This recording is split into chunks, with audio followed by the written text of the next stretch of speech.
परमाराध्य सद्गुरु महाराज का प्रवचन महर्षि में ही अनुभव प्रकाश से। शीर्षक ईश्वर तक जाने का एक ही रास्ता है। बंदो गुरुपद कंज कृपा सिंधु नर रूप हरि, महामोह तम पुंज जासु वचन रविकर निकर। धर्मानुराग ने प्यारी जनता, संतमत का वार्षिक सत्संग 1910 ईस्वी में पहल इसी जिले के अंदर ज्योतराम राय में हुआ था। तब जिला वार्षिक ही इसका नाम था और 1913 ईस्वी में यह कटिहार में हुआ। उस समय हमारे गुरु महाराज विराजते थे। उन्होंने भी अपना पवित्र दर्शन उस सत्संग में दिया था। फिर बिहार प्रांतीय रूप धारण किया। कुछ वर्षों के बाद बभनगामा में इसका नाम अखिल भारतीय संतमत सत्संग पड़ा। 1907 ईस्वी में सत्संग आरंभ हुआ। बहुत लोग चले गए। शुरू में इसके प्रचारक जो अल्पसंख्यक थे, उन्हें बड़ी कठिनाई झेलनी पड़ी। लोग ख्याल करते थे कि इससे जन समूह को कोई लाभ नहीं, लेकिन धीरे धीरे अब लोग समझ रहे हैं कि बात पुरानी है। ये लोग उनके याद दिला रहे हैं। अध्यात्मवाद का इतना विचार इस देश में हुआ कि इसका नाम वेदांत पड़ गया। इस ज्ञान को अंत तक महर्षियों और मुनियों ने जाना। बुद्ध के जमाने से और जो संत महात्मा हुए, तरह तरह से इसी को लोगों के सामने रखा। आप नाना संप्रदायों एवं धर्मों को देखते हैं और उनके अलग अलग नाम हैं। इन संप्रदायों के अंदर जो ज्ञान है उसको पकड़िए और बाहरी रीति रिवाज पर भी ध्यान दीजिए, लेकिन पहले आप ज्ञान को लीजिए। वह ईश्वरीय ज्ञान एक ही मिलेगा। ऐसा नहीं कि एक एक संप्रदाय के अलग अलग ईश्वर संबंध में बात है।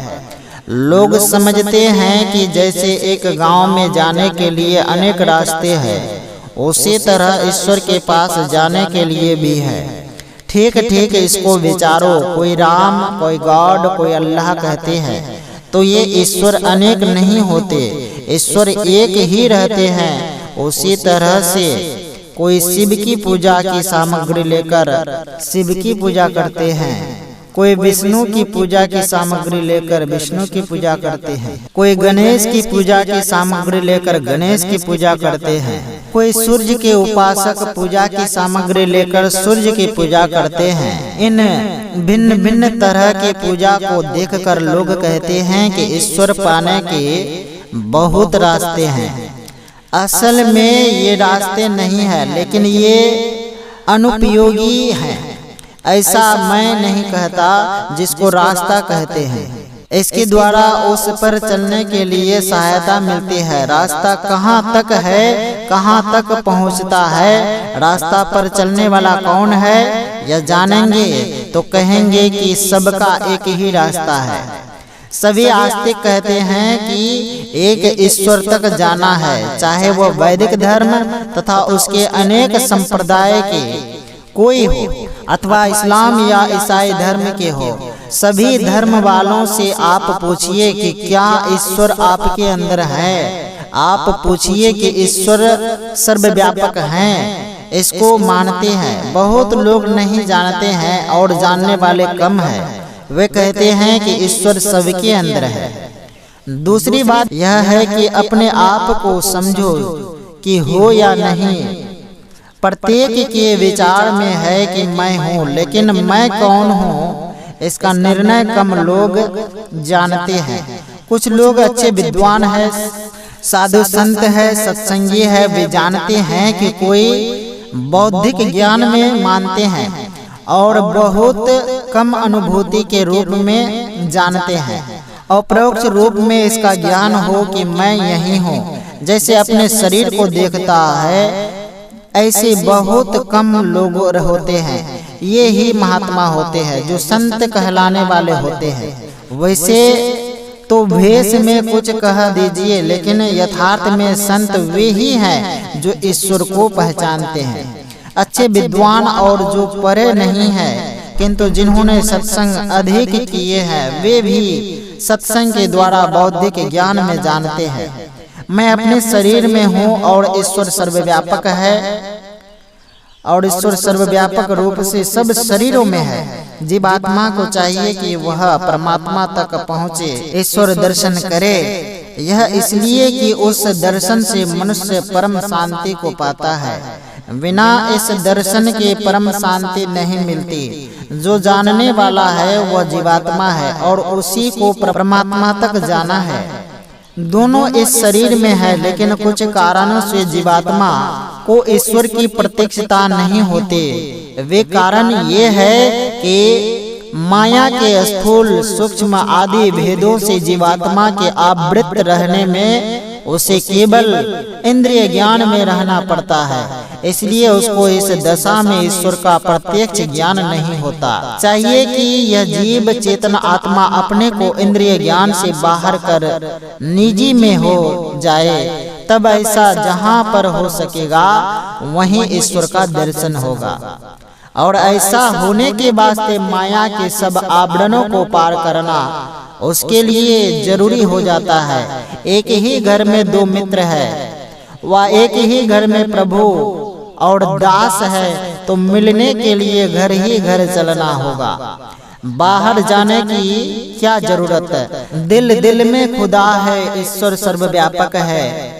अपने शरीर में ईश्वर है और मैं भी इस शरीर में हूँ, इसलिए ईश्वर तक जाने के लिए अंदर का रास्ता होगा, आँख कान आदि इंद्रियों के वास्ते नहीं। जीवात्मा और परमात्मा दोनों का रहना शरीर में है, इसलिए शरीर के अंदर का रास्ता एक ही है। यह अंतर मार्ग का रास्ता तिरछी तिरछी नहीं है। बाहर में कोई चीज भोजन के लिए होते हैं तो मुंह में देते हैं, वह पेट तक जाता है। क्या किसी दूसरे संप्रदाय के लोगों को भोजन करने का दूसरा रास्ता है? और शैव गणपत्य इस्लाम ईसाई कोई भी धर्म के आप क्यों न हो, सबके खाने के लिए अर्थात पेट भरने के लिए एक ही रास्ता है। मुंह डॉक्टर लोग जानते हैं। और शैव गणपत्य इस्लाम ईसाई कोई भी हो धर्म के आप क्यों न हो, सबके खाने के लिए अर्थात पेट भरने के लिए एक ही रास्ता है, वह है मुंह। डॉक्टर लोग जानते हैं कि सबके अंदर की बनावट एक है, इसी तरह ईश्वर के पास जाने का रास्ता एक ही है। ऐसा नहीं है कि एक धर्म के लोगों के लिए जीवात्मा शरीर की एक जगह में और दूसरे धर्म के लोगों के लिए जीवात्मा का निवास शरीर की दूसरी जगह में। जिस तरह शरीर में आँख कान नाक आदि इंद्रियां सभी धर्म के लोगों को एक ही जगह पर है, उसी तरह सब धर्मों के लोगों के शरीर में जीवात्मा के रहने का स्थान एक ही जगह पर है। इसी जगह से चलने का रास्ता आरंभ है। ईश्वर तक जाने का एक ही रास्ता है। इसी को बताने के लिए संत मत का प्रचार है। इस संसार में सब में एक मेल हो, इसलिए धर्म बना है। आज अनेक मत संप्रदाय है और इन अनेकत्व के कारण संसार में झगड़ा और उपद्रव में है और इन अनेकत्व के कारण संसार में झगड़ा और उपद्रव है। किसी को एक दूसरे से मेल नहीं है। जब तक जड़ से एक रूप में नहीं आवे तब तक उसके डाल पात में एकत्व होना संभव नहीं है। तमाम धर्म मजहब का ईश्वर एक है, सबके लिए एक मार्ग है, सब में एक भाव आवे, इसलिए सत्संग का प्रचार है।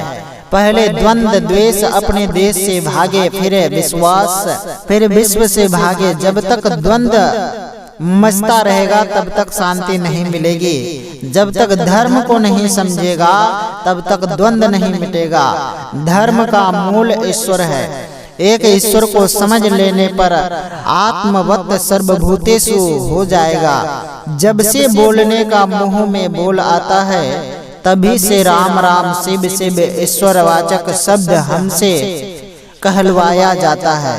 यह भाव हमको आस्तिक भाव में प्रतिष्ठित कराता है। राम क्या है? बुरे से पूछने पर वे जो जानते हैं समझाते हैं ईश्वर कोई है, उसी को हम राम शिव कहते हैं।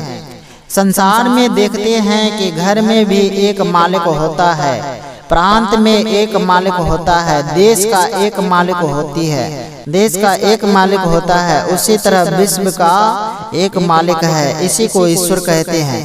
कोई ईश्वर को मानते हैं, कोई नहीं मानते हैं। नहीं मानने वाला काफिर व नास्तिक कहलाते हैं। हम लोग ईश्वर को मानते हैं। पहले सोचो कि सबसे पहले का कुछ है व नहीं। अपनी अपनी पुस्तक को छोड़ दो अथवा पुस्तक में देखो कि सबसे पहले का कुछ माना है कि नहीं। सृष्टि को देखो तो 5 तत्व है। पांचों तत्वों में सबसे पहले आकाश है। बिना आकाश के वायु, अग्नि, जल और पृथ्वी कहाँ रहे, तारामंडल कहाँ रहे। इसमें सिलसिला है। जैसे सबसे पहले आकाश को मानते हैं तो उसके बाद वायु को मानना पड़ता है, क्योंकि आकाश से स्थूलता हवा में है और उससे विशेष स्थूलता आई तो अग्नि, फिर उससे अधिक स्थूल जल और अंत में मिट्टी है। इसलिए हमारे यहाँ कहा जाता है कि पंच भौतिक जगत के प्रारंभ में आकाश था, फिर हवा, अग्नि, जल और पृथ्वी हुई। यह संसार और जगत है। इसमें पहले सूर्य हुआ, सूर्य से पहले बाष्प था, ऐसा वैज्ञानिक कहते हैं। इस तरह भी सृष्टि में क्रम मालूम होता है। इसी तरह बाष्प और आकाश से आगे बढ़े तो वहाँ पर होता है कि समष्टि अहंकार है। प्रत्येक जीव के अंदर व्यष्टि अहंकार है। इसके पूर्व बुद्धि और बुद्धि के पूर्व प्रकृति अर्थात त्रिगुणमयी चीज व मसाला। रचना के अंदर 3 गुण देखते हैं, चाहे किसी का शरीर हो या वृक्ष हो, सेंद्रिय निरेंद्रिय सभी चीजों में 3 गुण देखते हैं। तीनों गुणों का वर्णन तमोगुण, विनाशक शक्ति रजोगुण, उत्पादक शक्ति सतोगुण, पालक शक्ति एवं इन्हीं तीनों गुणों का तमाम प्रसार है। इसका एक ही भाव होना चाहिए। इसी को प्रकृति कहते हैं। प्रकृति से बुद्धि, बुद्धि से अहंकार, अहंकार से सेंद्रिय एवं निरेंद्रिय 2 प्रकार की सृष्टि हुई। निरेंद्रिय सृष्टि में पहले आकाश और सेंद्रिय सृष्टि में पहले मन हुआ। इन सब बातों को देखकर पता चलता है कि सृष्टि क्रम में पहले एक, फिर दूसरा, फिर तीसरा, इस तरह हुआ। सबसे पहले का कुछ होना भी आवश्यक है। सबसे पूर्व का एक पदार्थ है जो शक्ति और ज्ञान का पुंज है। यदि ऐसा नहीं हो तो संसार में जो ज्ञान और शक्ति देखते हैं यह कहाँ से आई। इसलिए स्वर्ग और बहिस्त्व में शक्ति ज्ञान को देखते हैं। इसलिए इन सब का जो खजाना है वह ऐसा होगा जो बिना अवकाश छोड़े होगा। इसके अतिरिक्त अवकाश बाकी नहीं रहेगा, क्योंकि जिसके अतिरिक्त अवकाश बचेगा तो अवकाश ही पहले का होगा। जो सबसे पूर्व का है वह अपना आधार आप है, निराधार है। उसके अतिरिक्त कोई खाली जगह नहीं बचती। यदि इसको नहीं माने तो दूसरी तरह का पदार्थ कुछ मिले संभव नहीं। जहाँ से सारी सृष्टि में ज्ञान और शक्ति है उसका खजाना अवश्य मानना होगा। इसके होने का कोई समय माना नहीं जाएगा। किसी समय में इसका आरंभ नहीं है और न कहीं इसका अंत होता है। इसलिए इसको आदि अंत रहित ज्ञान और शक्ति का पुंज अवश्य कहा जाएगा। इससे अधिक व्यापक कुछ नहीं हो सकता। सभी इसके अंदर है, सभी इसके शासन में है। जिसके अंदर सभी रहे, जिसके शासन में सभी रहे, वही ईश्वर है, परमात्मा है। अभी रामचरितमानस के पाठ में आप लोगों ने सुना, व्यापक व्याप्य अखंड अनंता अखिल अमोघ शक्ति भगवंता। और इनको ज्ञान पुंज बताने के लिए कहा, सोई सच्चिदानंद घन रामा अज विज्ञान रूप बलधामा। विज्ञान स्वरूप वह है। बौद्धिक ज्ञान और प्रत्यक्ष ज्ञान मिलकर तब विज्ञान होता है। प्रत्यक्ष ज्ञान जैसे आज कॉलेजों में जो विज्ञान का पाठ करते हैं उसमें भी दोनों है।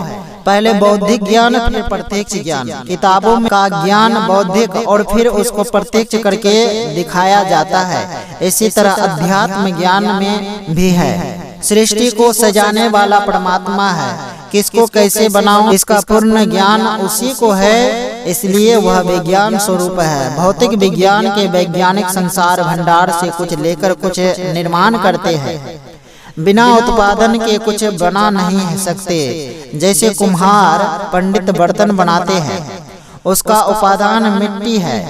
परमात्मा ने सृष्टि को बनाया है, उसका उपादान प्रकृति है। ईश्वर उस उपादान को भी बनाते हैं। भौतिक वैज्ञानिक मूल उपादान को नहीं बनाता, प्रकृति से परमात्मा सृष्टि का सृजन करता है। तदी अपना आपो आप ही उपाया, ना किछु ते किछु करी दिखलाया। यह शक्ति मनुष्य में नहीं है। भौतिक वैज्ञानिक ने उपादान नहीं बनाया, परमात्मा उपादान को भी बनाते हैं। प्रथम एक सो आपे आप निराकार निर्गुण निर्जाप, राम स्वरूप तुम्हार वचन अगोचर बुद्धि पर अविगत अकथ अपार नेति नेति नित्य निगम कहा। अपार कहने से ही अनादि अनंत हो जाता है। बाबा नानक कहते हैं कि यह सृष्टि जो देखते हो, इसके उपादान को भी बनाकर ईश्वर ने सृष्टि को साजा है।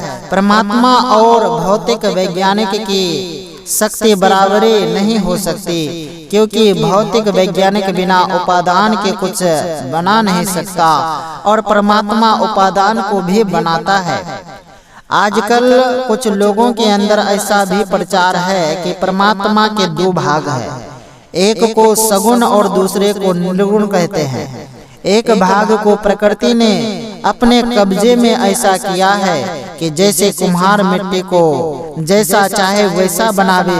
दूसरा भाग में जो निर्गुण है उसको अपने का भी ज्ञान नहीं है, किंतु संतों के ज्ञान अनुकूल परमात्मा निर्गुण और सगुण दोनों भावों में प्रकृति पर काबू रखने वाला है। व्यापी रहे संसार महा माया कटक प्रचंड, सेनापति काम आदि भट्ट दंभ कपट पाखंड। सो दासी रघुबीर के समझे मिथ्या सोपी, छूट न राम कृपा बिनो नाथ कहूँ पद रूपी। अद्वैत दर्शन का माया मिथ्यात्वाद है। जो माया सब जग ही नचावा, जासु चरित लखी काहू न पावा। सो प्रभु भ्रु विलास खगराजा, नाच नटी इब सहित समाजा। हम लोग ऐसा नहीं मानते कि ईश्वर मायाधीन है। कोई तो कहते हैं कि सगुण ब्रह्म तो पूरा काबू माया का है और निर्गुण ब्रह्म में अपने को भी जानने की शक्ति नहीं है। सोई सच्चिदानंद घन रामा, अज विज्ञान रूप बलधामा। व्यापक व्याप्य अखंड अनंता, अखिल अमोघ शक्ति भगवंता। फारसी के जानने वाले कहते हैं खुदा का दीरे मुल तक है, अर्थात सर्वशक्तिमान है और ऑलमाइटी अंग्रेजों में कहते हैं। आप सोचकर देखिए कि जो अत्यंत व्यापक है उस समस्त का एक दृश्यमान पिंड हो सकता है। आप बहुत घरों को बड़े घरों को बनाए हैं, लेकिन ऐसा कभी हो सकता है कि समस्त आकाश का कोई एक घर बना ले। हमारे यहाँ ईश्वर के सगुण रूप का बहुत दर्शन है। उसमें विराट रूप की बड़ी विशेषता है। राजा बलि से राज्य लेकर इंद्र को देने के लिए जब विष्णु भगवान ने विराट रूप धारण किया था, उस समय उनका स्वरूप था पद पताल शीश अज धामा। यहाँ भी आदि अंत कर ही दिया, क्योंकि ब्रह्मा के धाम से भी और ऊपर धाम है। जामवंत जवान थे, उन्होंने देवघरी में उन विराट रूप की 7 बार प्रदक्षिणा की थी। श्री कृष्ण के समय में भी जामवंत थे, उनकी पुत्री जामवती थी। सारी वानरी सेना समुद्र के किनारे थी। लंका जाकर सीता जी की खोज करने के लिए तब कहा था। उभय घरी महादीन ने 7 प्रदक्षिण धाई मेरा कहने का मतलब है कि यह विराट रूप भी आदि अंत रहित नहीं हुआ। अर्जुन को विराट रूप दिखाने के लिए श्री कृष्ण ने विराट रूप धारण किया था। उस विराट रूप में कितने मुंह थे इसका ठिकाना नहीं। असंख्य हाथ, असंख्य पैर, असंख्य मुख, असंख्य आँख आदि सभी अवयव असंख्य थे। भयंकर और सुंदर दोनों भांति के रूप उस विराट रूप में थे। कौरव पांडव दोनों दलों के रथे महारथे उस विराट रूप के मुंह में प्रवेश कर रहे थे। अर्जुन अलग खड़े होकर स्तुति कर रहा था। योद्धा लोग जो उनके मुंह में प्रवेश करते थे तो खाली जगह थी, तब तो उनके मुंह में जाते थे। हाथ, पैर, कान आदि का ज्ञान भी बिना अवकाश के नहीं हो सकता। सब ओर से योद्धा लोग आते थे तो वह सब ओर भी खाली थे। इस तरह वह विराट रूप अनंत नहीं हो सकता। जिससे बचा हुआ अवकाश नहीं रहे वह अनंत होगा। बड़ा से बड़ा घर बना लीजिए, लेकिन संपूर्ण आकाश को किसी एक घर में अटा नहीं सकते। विराट रूप व्यक्त है, इंद्रिय गम्य है, लेकिन अनंत रूप अव्यक्त और इंद्रिय गम्य रहित है। इसलिए जो जितना अधिक व्यापक होता है वह उतना ही सूक्ष्म होता है। आकाश, हवा, अग्नि, जल और पृथ्वी सब में व्यापक है, क्योंकि इनमें वह सूक्ष्म है।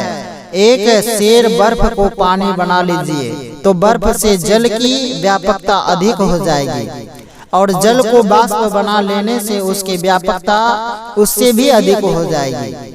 इस न्याय से जो सबसे विशेष व्यापक है वह सबसे विशेष सूक्ष्म भी है। जब यह बात दृढ़ हो गई तो जानना चाहिए कि सूक्ष्म तत्व को स्थूल यंत्र से ग्रहण नहीं कर सकते। इन इंद्रियों के द्वारा 5 पदार्थों को ही जानते हैं। आँखों से जो ग्रहण करते हैं उसको रूप कहते हैं, कानों से जो सुनते हैं उसको शब्द कहते हैं, त्वचा से जो ग्रहण करते हैं उसको स्पर्श कहते हैं, जिह्वा से जो ग्रहण करते हैं उसको रस कहते हैं, नाक से जो ग्रहण करते हैं उसको गंध कहते हैं। इन 5 से अधिक और कुछ आप पाते हैं? हरगिज नहीं। आपको ग्रहण करने के लिए 5 ज्ञानेंद्रियां ही यंत्र है। इन इंद्रियों में एक एक विषय को ही ग्रहण करने की शक्ति है। आँखों को अख्तियार नहीं कि वह शब्द सुने। इसी भांति शेष चारों इंद्रियों की हालत है। ये सब जितने आप जानते हैं सभी स्थूल है। जो परमात्मा इतना सूक्ष्म है कि उससे अधिक सूक्ष्म और कुछ नहीं हो सकता। उनको इन इंद्रियों से कैसे ग्रहण कर सकेंगे? अभी एक सोरठा कहा था, राम स्वरूप तुम्हारा वचन अगोचर बुद्धि पर, अविगत अकथ अपार नेति नेति नित निगम कहा। अगुण अद्रव्य गिरा गोतीता, सब दर्शी अनबद्ध अजीता। परमात्मा का यही स्वरूप है। आप कहेंगे कि संसार ज्ञान के लिए तो 5 ज्ञानेंद्रियां हैं, फिर ईश्वर को किससे जाने? तो मैं कहूँगा कि आप अपने को सोचिए कि आप क्या है। आप शरीर हैं? नहीं। आप शरीर में भी कोई इंद्रियां हैं? नहीं। आप अपने शरीर को जिस तरह पहचानते हैं उसी तरह अपने को पहचानते हैं, हरगिज नहीं। गोस्वामी तुलसीदास जी कहते हैं, ईश्वर अंश जीव अविनाशी, चेतन अमल सहज सुख राशि। आप शरीर के अंदर रहते हैं, आप अपने को इंद्रियों से नहीं पहचानते हैं। ईश्वर को कैसे पहचानेंगे? अंश की पहचान नहीं हो तो अंशी की पहचान कैसे होगी? जैसे घटाकाश, मठाकाश, पटाकाश सब एक ही आकाश के अटूट अंश है, उसी तरह परमात्मा के आप अटूट अंश है। सूक्ष्म यंत्र से सूक्ष्म तत्व को ग्रहण करेंगे, स्थूल यंत्र से सूक्ष्म तत्व का ग्रहण नहीं कर सकते। आप उसी तरह के सूक्ष्म है जैसे ईश्वर।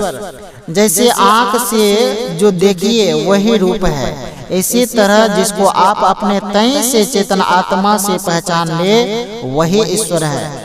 चेतन आत्मा स्वयं ज्ञान स्वरूप है। इंद्रियों के कारण चेतन आत्मा को ज्ञान नहीं होता, बल्कि चेतन आत्मा के ज्ञान से ही इंद्रियों को ज्ञान है। चेतन आत्मा को ही शक्ति है कि जिससे आंखें रूप को देखती है। यदि आप कहें कि जब उसी की शक्ति से इंद्रियां विषयों को ग्रहण करती है तो उसी से ईश्वर को क्यों नहीं ग्रहण किया जा सकता है। तो मैं बतलाता हूँ, कई पहल के कई रंग के शीशे वाली लालटेन को आपने जिस पहल के शीशे का जो जो रंग है उधर के प्रकाश का भी वही वही रंग हो जाता है। यद्यपि शीशे के अंदर का प्रकाश सदा एक ही जैसा है, इसी तरह आप ही के ज्ञान से इंद्रियों में ज्ञान है। आपकी वही शक्ति आँख में है तो वह रूप को देखती है लेकिन शब्द को नहीं सुन सकती। इसी भांति शेष इंद्रियों से छूटकर आप अपने ज्ञान में ईश्वर की पहचान कर सकते हैं। ईश्वर ही सब धर्मों के जड़ है। वे ईश्वर सबके लिए एक ही एक है। उन ईश्वर तक जाने के लिए सबके पास एक ही रास्ता है। जैसे भोजन करने का मुंह ही सबके लिए एक रास्ता है, उसी तरह ईश्वर के पास जाने का एक ही रास्ता है। एक रास्ता, एक ईश्वर, उसको पाकर एक फल, परम शांति। इसमें सभी झंझट शाप समाप्त। ईश्वर तक जीवात्मा कैसे पहुँचे इस पर कल चर्चा करूँगा। मार्ग कहाँ से कहाँ तक है साफ साफ कहूँगा। संत लोग क्या कह गए हैं, क्या करना चाहिए, कल इसका चर्चा होगा। यह प्रवचन पूर्णिया जिला अंतर्गत ग्राम रोशनहाट में दिनांक 3/4/1964 ईस्वी के सत्संग में हुआ था। गोस्वामी लक्ष्मीनाथ परमहंस जी महाराज की वाणी। प्रातः समय उठे सहस कमल पर ध्यान करो गुरु केरो, कर गही बाड़ी पखाड़ी चारों तन, मानस पूजा सारो, भद्र स्वास्ति सिंहासन सारंग, कक्षप मोर सुधारो, सिद्धासन करी हृदय चिबुक धरी, भ्रिकुटी नैन निहारो, बद्ध कमल पर दृष्टि नासिका, रसना तालु लगाओ, कर संपुट करी शक्ति ध्यान धरी, बहुविधि व्याधि नसाओ, प्राणायाम विधान करो कछो, चंद्र सूर्य हित लाओ, नारी शोधे त्रिकोण यंत्र पर, शंकर शेष नवाओ, द्वादश पूरक षोडश कुंभक, 10 रेचक मन लाओ, ब्रह्म बीज लय भूते शुद्ध करी, पातक मूल नसाओ, एक श्वास गही तार शब्द करे, गगन ही पवन चराओ, लक्ष्मीनाथ निहारी परम पद, जीव मुक्त हो जाओ। श्री सद्गुरु महाराज की जय।